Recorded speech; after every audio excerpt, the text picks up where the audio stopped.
Now I'm going to call Arshad Sharif, جو کہ role of the media in the conspiracy پہ بات کریں گے.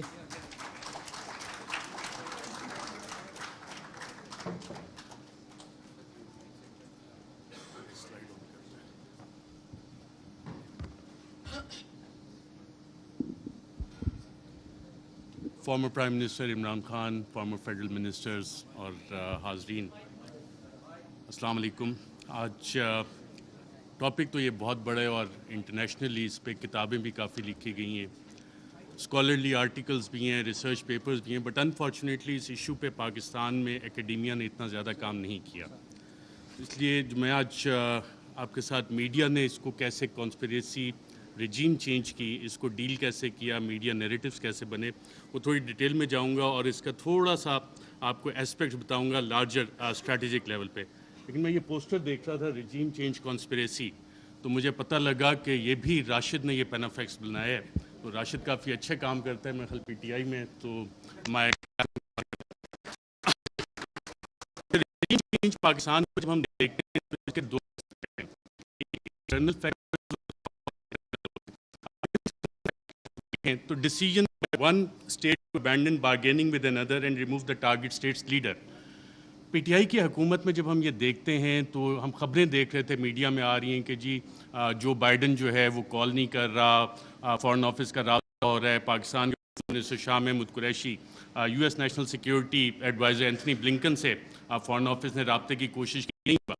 بلاول آتے ہیں ان کے سارے رابطے ہو جاتے ہیں. تو یہاں سے آپ جب میڈیا کی وہ خبریں نکال کے دیکھتے ہیں تو آپ کو ایکسٹرنل فیکٹر اور وہ لنکیجز کہ یہ فیصلہ ہوا, U S N S C میں ہوا, اور اس کا ذکر اب میڈیا میں یہ سوال ابھی تک ڈیبیٹ نہیں ہوا کہ کیا اس کا فیصلہ وہاں پہ ہوا تھا. وہ سائفر اگر پبلک ہوتا ہے تو اس میں یہ سوالات اٹھیں گے یقیناً کہ یہ فیصلہ اس لیول پہ اسٹیٹ کے لیول پہ یو ایس اسٹیٹ نے کیا, صدر جو بائیڈن نے کیا. اور صدر جو بائیڈن جو نیو کانس تھے, the plan for the new American century, اس کا باقاعدہ طور پہ حصہ تھے, جس کے بعد ہم نے دیکھا 2001 کے بعد پوری دنیا میں ڈفرینٹ رجیم چینج آپریشنز باقاعدہ طور پہ لانچ کیے گئے. جب ہم آتے ہیں, میں بڑا بریف رکھوں گا کہ میں ٹائم بتایا گیا 10 منٹ کا ہے. انٹرنل فیکٹرز کو جب ہم دیکھتے ہیں تو اس میں ذاتی انا کے مسئلے آ جاتے ہیں, کچھ اداروں کے مسائل آ جاتے ہیں, کچھ سیاسی مفادات آ جاتے ہیں. اور اس میں ایک سوال جب ہم انٹرنل فیکٹرز کا دیکھتے ہیں تو بڑا سوال یہ بنتا ہے کہ ملک کا کون سوچتا ہے, پاکستان کا کون سوچتا ہے. کیا ہم صرف انڈیویجولز کا سوچیں گے, کیا ہم صرف ان اداروں کا سوچیں گے کہ جی اداروں کی انا بڑی ہوگی یا انڈیویجولز کی انا بڑی ہوگی ہے, پاکستان کا کون سوچ رہا ہے. کیا وزیر اعظم عمران خان اس وقت پاکستان کا سوچ رہا تھا یا انڈیویجولز کے بینیفٹس دیکھ رہا تھا. اور کیا یہ جو رجیم چینج کانسپریسی ہے اس میں جو میڈیا نیریٹیوز بنے وہ کس طرح کے بنے, اس میں انڈیویجولز اور انسٹیٹیوشن نے ڈومینیٹ کیا یا پاکستان کا سوال کسی نے اٹھایا. اس حوالے سے میڈیا نیریٹیوز اس حوالے سے سائلنٹ ہیں, اس میں آپ کو انسٹیٹیوشنل اور انڈیویجول ڈومیننس نظر آتی ہے. اچھا, کوورٹ ایکشن بھی اس میں باقاعدہ طور پہ پلان ہوا. میڈیا میں being fly on the wall and being an active participant, ایک ایکٹیو جرنلسٹ ہوتے ہوئے آپ کو بہت کچھ پتہ لگتا ہے کہ جی میڈیا نیریٹیو بننا کیسے. اکثر جو حکومتیں بیٹھی ہوتی ہیں ان کو سب سے آخر میں پتہ لگتا ہے کہ ہمارے ساتھ ہو کیا رہا ہے.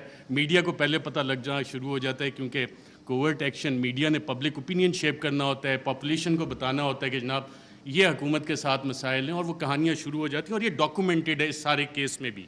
اور پھر ٹولز اس میں استعمال ہوتے ہیں, لا فیئر جس کو ہم جسٹیفائی کرنے کے لیے, لا پلس وار فیئر, لا فیئر, اور اس کے پولیٹیکل اینگلز بھی ہیں. اور ایک مثال تو فواد چودھری صاحب نے بھی ابھی دی کہ کس کس طرح ہوا. پھر ایک مثال جس دن آخری دن تھا اس حکومت کا, سب کچھ ہوا لیکن ہوا کچھ بھی نہیں, میسیجنگ بھی ہوئی لیکن ہوا کچھ بھی نہیں. کارروائی کیا ہوئی تھی اس دن, کچھ ہوئی لیکن میسیج کنوے ہو گیا تھا کہ یہ کچھ ہو سکتا ہے لیکن ہوا نہیں. سو وہ لا فیئر باقاعدہ طور پہ اس رجیم چینج آپریشن کا ایک حصہ تھا, سوچا گیا, امپلیمنٹ کیا گیا, اور میڈیا نے اسے باقاعدہ طور پہ رپورٹ کیا, جس وجہ سے آج ہم اس کی بات کرتے ہیں, سوالات اٹھتے ہیں کہ جناب یہ والے کام کیسے ہوئے.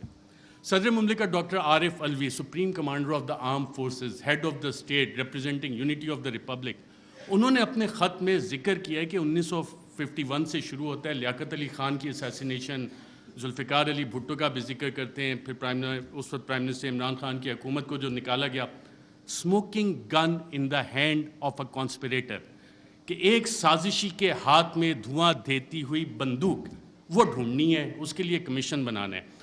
تو انڈیویجولس کو ہم سائڈ پہ رکھ دیتے ہیں, ہم اس میں ایک لارجر پیٹرن آئیڈینٹیفائی کرنے کی کوشش کرتے ہیں کہ پاکستان میں اگر ہم یو ایس لینس کے ذریعے دیکھیں, کیونکہ پاکستان کی فارن ریلیشنز جو ہیں ہم لوگ موسٹلی یو ایس بلاک میں رہیں, تو اس میں ہم یو ایس لینس سے اگر اس سارے مسئلے کو دیکھیں پاکستان کی 75 سالہ تاریخ کو کہ کب کب کیسے کیسے گیا, میں لارجر اس میں براڈ فریم ورک میں آپ کو بتاتا ہوں. 1958 martial law, 1978 martial law, 1999 martial law, یہ تمام مارشل لاء جس وقت لگے اس وقت امریکہ کے اس خطے میں انٹرسٹ ہے. 1958 میں جب ایوب خان نے مارشل لاء لگایا, لیاقت علی خان کی اسیسینیشن 2 ہفتے پہلے ان کے رشیا وزٹ سے ہوگی, آج تک نہیں پتہ لگا کہ پیچھے کون تھا. آپ آ جاتے ہیں جی martial law, SEATO, CENTO, cold war اپنے پیک پہ جا رہی تھی, امریکہ کو یہاں پہ الائز چاہیے تھے اور ہم سیاٹو سینٹو کا حصہ بنے, رشین بلاک میں, ہم سوویٹ بلاک میں نہیں گئے اور ہم وہاں پہ اس سائڈ پہ چلے گئے. اب وہ سارا پلان اس وقت سیاٹو سینٹو کولڈ وار جب اپنی پیک پہ گئی تو ایوب خان, جنرل ایوب خان, انہوں نے اپنی سروسز باقاعدہ پرووائڈ کی اور پاکستان یو ایس کیمپ میں گیا, اور اس وقت کے آپ دیکھتے بھی ہیں بڑے پیارے پیارے ویژولز ہمیں نظر آتے ہیں. 1977 جب ہم دوبارہ آتے ہیں تو اس وقت پھر امریکہ کے ریجنل انٹرسٹ یہاں پہ تھے, اور ہم دیکھتے ہیں کہ کوورٹ وار باقاعدہ طور پہ شروع ہوئی, افغانستان کی جنگ لڑی گئی, اور اس وقت پاکستان میں پھر مارشل لاء آ جاتا ہے. ایک پاپولرلی الیکٹڈ ڈیموکریٹک لیڈر کو پھانسی دی جاتی ہے ایک ایسے کیس میں, غالباً سیکشن 109, فواد چودھری صاحب اگر بیٹھے ہوں تو بتائیں کہ اس میں پھانسی تو بنتی نہیں, لیکن پھانسی دے دی گئی, اور ضیاء الحق کا مارشل لاء آ جاتا ہے. یو ایس انٹرسٹ دوبارہ افغانستان میں. 99 میں جب ہم آتے ہیں دوبارہ تو ایک نئی جنگ ہمیں چاہیے, اس کے لیے نیو کونس کے پلان آلریڈی بن چکے تھے, آلریڈی تھا کہ کدھر عراق میں جنگ ہونی ہے, لیبیا میں ہونی ہے, سیریا میں ہو رہی ہے, ایران, پاکستان بھی اس کا حصہ تھا, لیکن پاکستان جیسے بلڈ بارڈرز کا ڈاکٹر شیری مزاحم نے بتایا, Pakistan for various reasons and one of the main factors being a nuclear power تھوڑا سا بچ گئے. جو وار اگینسٹ ٹیرر ہماری شروع ہوئی, دہشت گردی کے خلاف جنگ, جو ٹی ٹی پی کا سارا انفیوز کیا گیا, وہ سارا اسی کا ایک حصہ تھا کہ یہاں پہ یہ ساری کارروائیاں پاکستان میں ہونی ہیں, اور ہم اس ٹریپ میں باقاعدہ طور پہ واک ان کیے. یہ والے ہم 3 فیزز جب نکالتے ہیں, اچھا ان میں ٹرانزیشن کیسے ہوتی ہے؟ ٹرانزیشن پاپولرلی ہوتی ہے. جتنے بھی یہ لوگ گئے, جب ہم دیکھتے ہیں کہ جناب ٹرانزیشن 1969-70 میں جو ٹرانزیشن آئی وہ پاپولر اپرائزنگ ہوئی, پاپولر لیڈرز آپ کے کھڑے ہوئے. پاکستان پیپلز پارٹی کا قیام آیا, انہوں نے کہا کہ جی ناؤ ڈیڈی از نو مور ایکسیپٹیبل, میں بڑا ہو گیا ہوں, میں اپنی الگ پارٹی بناؤں گا, پاکستان پیپلز پارٹی. عوامی لیگ الگ بنی شیخ مجیب کی, اور پھر اس کے بعد کی جو الیکشن مینیپولیشن کی داستان ہے اس کے ریزلٹس ہمارے سامنے ہیں. 1988 محترمہ بے نظیر بھٹو آتی ہیں واپس, ایک پاپولر اپرائزنگ ہے. لاہور کے جو جلسے ہیں جن کی مثال دی جاتی تھی, جو کہ اب پاکستان تحریک انصاف نے جتنے بڑے بڑے جلسے کیے ہیں اسے اوور ویلم کر لیا, لیکن وہ مثال دی جاتی تھی کہ پاپولر اپرائزنگ ہوئی, اور پھر وہاں پہ جو بھی جو طیارہ جب پھٹا تھا جنرل ضیاء الحق کا, تو آپ کی ایک ڈیموکریٹک ٹرانزیشن آئی. اور یہ وہ فیز ہے جب آپ دوبارہ دیکھیں کہ ٹرانزیشن ہو رہی ہے, دوبارہ آپ جنگ سے نکل رہے ہیں, حالات سٹیبل ہو رہے ہیں, افغانستان آپ نے فتح کر لیا ہے, سوویٹس کو وہاں سے بھگا دیا ہے, تو جنرل کا کام ختم ہو گیا. سو پاکستان میں آپ ٹرانزیشن تھوڑے عرصے کے لیے چلو جی جمہوری انہیں کھیلنے دیتے ہیں. پھر آ جاتا ہے 1999 اور 2007-8 general Musharraf war against terror, اور اس کے بعد ان کی یوٹیلیٹی ختم ہوتی ہے. ہم نے دیکھا ایک پاپولر اپرائزنگ ہوتی ہے اور انہیں جانا پڑتا ہے, ہم لائرز موومنٹ بھی دیکھتے ہیں, ساری چیزیں. لیکن اس سارے عرصے میں جو ڈیموکریٹک ٹرانزیشن ہماری ہوئی ہے اس میں کیا واقعی حقیقی جمہوریت ہماری قائم ہو سکی کیا, یا کہ ہمیشہ ہمیں ایک ہائبرڈ قسم کی جمہوریت جو ہے وہ ملی ہے؟ اور ہائبرڈ جمہوریت بنتی کیسے ہے؟ ہمیشہ ایک کنگز پارٹی ہوتی ہے. جب آپ پاکستان کی تاریخ اٹھا کے دیکھتے ہیں تو جو مین آن ہارس بیک ہیں, گھوڑے جو لوگ رائڈ کرتے ہیں, ہارس رائڈنگ کرتے ہیں, وہ اچھے گھوڑے رکھنے کا شوق بھی رکھتے ہیں, تو وہ چیز ہوتی ہے. لیکن اس ساری چیز میں ایک ٹائم فریم بڑا ڈفرینٹ آ رہا ہے پاکستان کی تاریخ میں, وہ آ رہا ہے 2018 سے 2022 کا. اس دوران میں اتھارٹیرین کنسولیڈیشن بھی ہوتی رہی. اتھارٹیرین کنسولیڈیشن اس طرح کے جو پرانے جن پہ کرپشن کے مقدمات تھے ان کو بھی بچایا جا رہا تھا. دوسری طرف ایک حکومت کوشش کر رہی تھی کہ جی ہم نے ڈیموکریٹک کنسولیڈیشن کرنی ہے, اس کو روکا بھی جا رہا تھا. اور اکاؤنٹیبلٹی اس کی بہت بڑی مثال ہے. اور اگر کسی نے اس کا ایک ٹائم فریم نکالنا ہے کہ بڑا اچھا احتساب چل رہا تھا, ساری چیزیں ون پیج پہ چل رہی تھیں, لیکن پھر ایک پریس کانفرنس مشہور زمانہ ہوتی ہے جس میں پوری نون لیگ کی لیڈرشپ بیٹھی ہوتی ہے, اور مریم نواز اس میں ایک بڑی اچھی بات کرتی ہیں کہ چند اہم لوگوں کی ویڈیوز موجود ہیں. اب ماشاءاللہ سارے وفاقی وزراء کابینہ بیٹھی ہے, سابق وزیر اعظم بیٹھے ہیں. اس کے بعد احتساب کے مقدموں کا کیا ہونا شروع ہوا, اس کے بعد کیا ڈیلیں ہونا شروع ہو گئیں, اس کے بعد نواز شریف بھی باہر گئے, اس کے بعد کیسز بھی سلو ہونا شروع ہو گئے, کیا کچھ نہیں ہوا. میسج آ گیا کہ جی تھوڑا کم کریں. ریجیم چینج جب ہوئی تو میڈیا کی اسٹریٹجی اس میں کیا تھی؟ میڈیا کے 3 Ds اس میں باقاعدہ طور پہ استعمال کیے گئے تحریک انصاف کے خلاف. 3 D تھے: ڈسٹرب, ڈسکریڈٹ, ڈینائی. ڈسٹرب کیسے کرنا ہے؟ جتنے بھی پاکستان تحریک انصاف کے پلانز بنے تھے اسے لا فیئر کے ذریعے, ایڈمنسٹریٹولی اور انفارمیشن سبوٹاج کرنے کا باقاعدہ طور پہ پلان بنا, اور اس کی ہم نے مختلف قسم کی امپلیمنٹیشنز دیکھیں. اگر آپ نے ایڈمنسٹریٹو اس کی دیکھنی ہے تو وہ وزیر اعظم تو عمران خان تھا, پولیس وین وہاں پہ کس کے آرڈر سے گئی؟ شیخ رشید صاحب انٹیریئر منسٹر تھے, ان سے ہم پوچھتے رہے کہ جناب یہ آپ نے بھیجی؟ وہ کہتے ہیں یار مجھے تو نہیں پتا. وزیر اعظم عمران خان کال دے رہا ہے, پورا ریڈ زون جو ہے بیریکیڈ ہو جاتا ہے, کون حکومت چلا رہا تھا, کیسے؟ تو یہ وہ ایڈمنسٹریٹو سٹیپس ہیں, ہر ایک کی ڈیٹیل میں جائیں گے تو کافی لمبا ہو جائے گا. پھر ایک پلان بنا کہ جی 3 Ds کا ایک حصہ تھا ڈسکریڈٹ کرنا ہے, عمران خان کو ڈسکریڈٹ کرنا ہے, پاکستان تحریک انصاف کو ڈسکریڈٹ کرنا ہے. اور فریم ورک فار اس میں جو نیوز میکنگ تھی, اگر آپ ریڈ زون فائلز اٹھا کے دیکھیں تو اس میں باقاعدہ طور پہ میڈیا والوں کو یہ بتایا جا رہا تھا, یہ چیزیں میڈیا میں آ رہی تھیں کہ جناب دیکھیں یہ اکتوبر میں ایک جو سلسلہ شروع ہوا ہے نا, یہ بڑی زیادتی کی بات ہے. اس میں چند انڈیویجولز جو ہیں ان کو تو یہ حق نہیں دیا جاتا کہ جی پنجاب پولیس کے پیٹرن پہ چیزوں کو لے کے چلیں, ایسے تو نہیں اجازت دی جا سکتی. لیکن سوال آتا ہے کہ کیا ہمیں اس ملک میں آئین کی حکمرانی چاہیے یا اشخاص کی حکمرانی چاہیے؟ ہمیں قانون کی حکمرانی چاہیے یا چند اشخاص کی حکمرانی چاہیے؟ میڈیا فریم ورک جب آپ اس میں سارا اینالائز کرتے ہیں, جتنے آپ کرنٹ افیئرس کے پروگرامز اٹھا لیں, نیوز آرٹیکلز اٹھا لیں, کالمز, ایڈیٹوریلز, اس میں کانسٹیٹیوشنل فریم ورک وہاں پہ ڈیبیٹ فریم نہیں ہوئی, وہاں پہ رولز آف بزنس کی ڈیبیٹ فریم نہیں ہوئی, وہاں پہ ڈیبیٹ فریم ہوئی اداروں کے حساب سے, وہاں پہ ڈیبیٹ فریم ہوئی انڈیویجولز کے حساب سے. اور پھر اپریل میں 9-10 اپریل, اس سے پہلے یہ پلان آ گئے تھے کہ جناب میڈیا سپیس بھی ڈینائی کرنی ہے, بلیک آؤٹ بھی کرنا ہے, جو چند صحافی کوشش کریں کہ آواز اٹھانی ہے ان کو آپ چینل سے نکال دیں. عمران ریاض میرا خیال ابھی بھی بیٹھے ہیں, مجھے اطلاع ملی تھی کہ انہوں نے ایکسپریس جوائن کرنا ہے, لیکن ایکسپریس پہ بھی ابھی تک آن ایئر نہیں ہو سک رہے, حالانکہ سلطان لکھانی صاحب فریڈم آف پریس میڈیا اس پہ بلیو بھی کرتے ہیں, کافی اچھے ایڈیٹوریل آرٹیکلز اور چینل بھی چل رہا ہے, but he is not on air. تو پوری وفاقی کابینہ جو ہے سابق, اس پہ بھی ایف آئی آرز ہوئی ہیں, اور ملٹیپل ایف آئی آر دہشت گردی کی بھی ہوئی ہیں. اور جن لوگوں نے یہ ایف آئی آرز کی انہوں نے یہ نہیں سوچا کہ کر کس پہ رہے, کیونکہ پلے بک وہی والی پرانی تھی. مسئلہ یہاں پہ یہ تھا کہ کرپشن کے کیسز نہیں مل رہے. بڑی کوشش کیجیے عمران خان کے خلاف کرپشن کے کیسز نکالے جائیں. میری بھی 1-2 ملاقاتیں ہوئی کہ جناب آپ تو بڑی سٹوریز کرتے ہیں. میں نے کہا یار ایک شخص, اور یہ عمران خان صاحب بیٹھے ہیں, شاید آپ میں سے بہت سے لوگوں کو نہ پتا ہو, پی ایم آفس میں ہمارے بھی ذرائع ہوتے ہیں, اکثر پوری کابینہ پریشان ہوتی تھی کہ جناب بات ہم نے کی ہے, کہاں سے پتہ لگ گئی.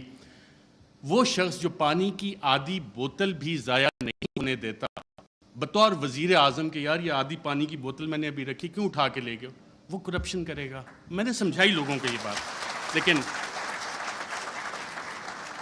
پلے بک کیونکہ وہی پرانی تھی, کیا کرپشن کے کیسز نکالو, کرپشن تھوپنی ہے, مسٹر اے بی سی کا فلانا دوست ہے اس سے نکال کے لاؤ. کچھ 2-2.25 مہینے ہو گئے, کوئی کرپشن نہ نکلے گا. عمران خان کا کرپشن کا کیس نہیں نکل سکتا, نہ نکلے گا. میں نے بتائی کہ نہیں آپ کچھ کوشش, میں نے کہا میں یہ کوشش نہیں کر سکتا کیونکہ مجھے یہ پتہ ہے کہ عمران خان کی کرپشن نہیں نکلنی. اچھا, میڈیا نیریٹیوز اگینسٹ پی ٹی آئی. فرینچ ریولوشن جب آیا تھا تو اس وقت ایک تھاٹ تھا کنگ لوئی کا, میں ریاست ہوں, میں بادشاہ ہوں, میں قانون ہوں. اور یہی چیز ہم نے دیکھی کہ جب میڈیا نیریٹیوز پی ٹی آئی کے خلاف بن رہے تھے, ابھی حال ہی میں آپ آئی ایم دا کنگ کا دیکھ لیں, the king can do no wrong. ہمیشہ جو بادشاہ ہے وہ ہمیشہ اچھی چیزیں ہی کرتا ہے. فیٹو پہ پوری حکومت نے کام کیا, حماد اظہر بھی ادھر ہیں, لیکن پی ٹی آئی نے کام نہیں کیا, بادشاہ نے سب سے اچھا کام کیا. آئی ایم دا لا, قانون میں ہی ہوں. پولیٹیکلی آئسولیٹ کرو پی ٹی آئی کو. آج پی ٹی آئی واقعی پولیٹیکلی آئسولیٹڈ ہے. کون سی سیاسی جماعت ہے جو پی ٹی آئی کے ساتھ اتحاد میں کھڑی ہے؟ سب ایک طرف ہو گئے, لیکن ایک سٹرینتھ گین ہوئی اس میں. پاکستان کی عوام بغیر کسی کال کے نکل آئے, اور شاید جو وزیر اعظم عمران خان کا آخری دن تھا وزیر اعظم ہاؤس میں، اس وقت جو لوگ نکلے اور جنہوں نے رپورٹ کیا، آئی تھنک عمران ریاض تھے، باقی ہم لوگ بھی تھے، ان سب نے ایک بات نوٹ کی، آپ نے خود بھی اپنا دفتر چھوڑنا ہونا کافی ٹائم لگتا ہے، کہ ایک شخص فوراً اٹھ کے چلا گیا اور کہا، جب سوال جواب ہوئے، کوئی رہ تو نہیں گیا، کہ اکیلا کر دیا ہے، اب اس کے ساتھ کس نے کھڑا ہونا ہے؟ پاکستان کی عوام کھڑی ہوئی۔ یہ وہ ڈفرینٹ فیکٹر تھا، چینج تھی، جس کو کسی بھی سازشی نے کیٹر نہیں کیا ہوا تھا۔ یہ وہ ویریبل تھا، عوام کا ویریبل تھا، جس کی وجہ سے یہ چیزیں۔ میں کوئکلی تھوڑا سا 2 منٹ اگر آپ کی اجازت ہو تو سائفر کے اوپر بھی بات کرنا چاہوں گا۔ سائفر پہ بھی میڈیا نیریٹیو بڑے مزے کے بنے، اس پہ اور ڈیبیٹ بھی ہو سکتی تھی، کافی مزے کی چیزیں تھیں۔ پہلا کیا بنا جی، پہلی میڈیا نے رپورٹ کرنا شروع کیا اور باقاعدہ یہ بتایا گیا کہ جی سائفر تو ایگزسٹ ہی نہیں کرتا، سائفر نام کی تو کوئی بلا ہی نہیں ہے۔ پھر دوسری چیز ہے، میڈیا کی یہ سٹوریز آئیں اور ریکارڈ کے اوپر موجود ہیں، پرنٹ کی ہیں، ٹی وی پروگرامز ہیں، کہ سائفر تو یہ ایزمپشنز پہ بیسڈ ہے، وہ ایزمپشنز ہیں ہمارے ایمبیسیڈر کی یا کس کی۔ پھر یہ بھی کہانیاں میڈیا میں آئیں کہ جی یہ تو فارن آفس میں خود ہی پی ٹی آئی والوں نے بیٹھ کے بنا لیا ہے، یہ تو شاہ محمود قریشی نے خود ہی بیٹھ کے بنا لیا ہے۔ پھر جب وہ بھی ساری چیزیں، کیونکہ سائفر ایگزسٹ کرتا تھا، سائفر موجود تھا، پھر کہا گیا جی کانسپریسی کا ایویڈنس کوئی نہیں ہے۔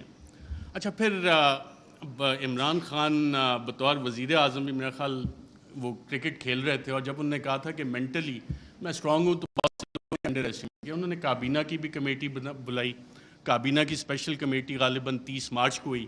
30 مارچ کو میں نے سابق وفاقی وزراء سے پوچھا، وہاں کانسپریسی کی بات بھی ہوئی، کانسپریسی کا ذکر بھی اس میں ہوا، اور پھر نیشنل سیکیورٹی کمیٹی بھی انہوں نے بلا لی، اور اس کا بھی مور اس پہ لگ گئی کہ blatant interference.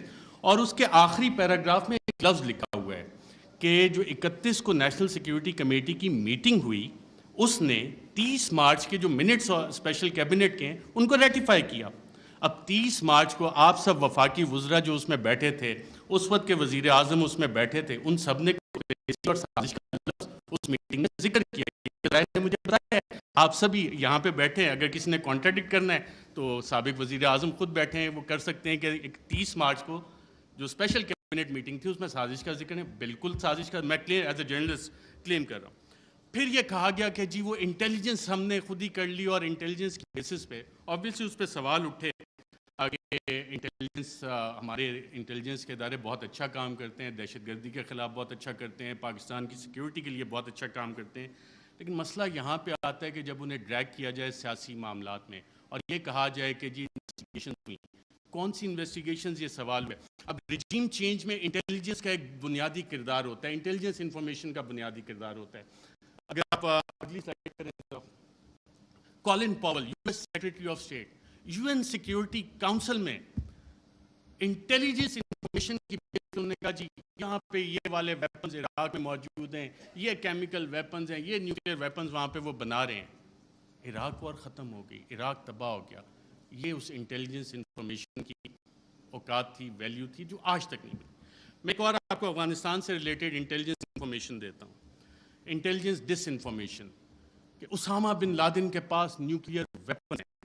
Usama bin Laden کے پاس نیوکلیئر ویپنز، اگر آپ یہ سٹوری دیکھیں تو یہ جسٹیفائی کرنے کے لیے تھی کہ جی افغانستان میں امریکہ نے حملہ کرنا ہے، اور اس وقت آپ تمام امریکہ کے اخبارات اٹھا لیں، ورلڈ ایکسکلوسیو ڈان نے بھی فرنٹ پیج پہ چھاپا کہ جی ایک ایکسکلوسیو انٹرویو ہوا ہے، اسامہ بن لادن کے پاس نیوکلیئر ویپنز ہیں۔ وہ نیوکلیئر ویپنز آج تک نہیں نکلے۔ تو یہ ہوتی ہے انٹیلیجنس انفارمیشن۔ آپ تحقیقات نہیں کرتے، اسے ویریفائی نہیں کرتے، بہت سی جے آئی ٹیز میں انٹیلیجنس انفارمیشن آتی ہے، بہت اچھا کام ہوتا ہے، لیکن اس کی ویریفیکیشن چاہیے ہوتی ہے۔ انٹیلیجنس اور انٹیلیجنٹ انفارمیشن میں فرق ہوتا ہے۔ اس کے علاوہ بہت ساری چیزیں ہیں، پروپیگنڈا پہ اگر ہم جائیں، ڈی کلاسیفائڈ ڈاکومنٹس بہت سارے آ گئے ہیں، چلی کے حوالے سے، ایران کے حوالے سے، کیونکہ ٹائم میرے پاس کم ہے، میں نے کہا یہ والے لارجر ایشوز آپ کے سامنے رکھوں۔ Thank you very much.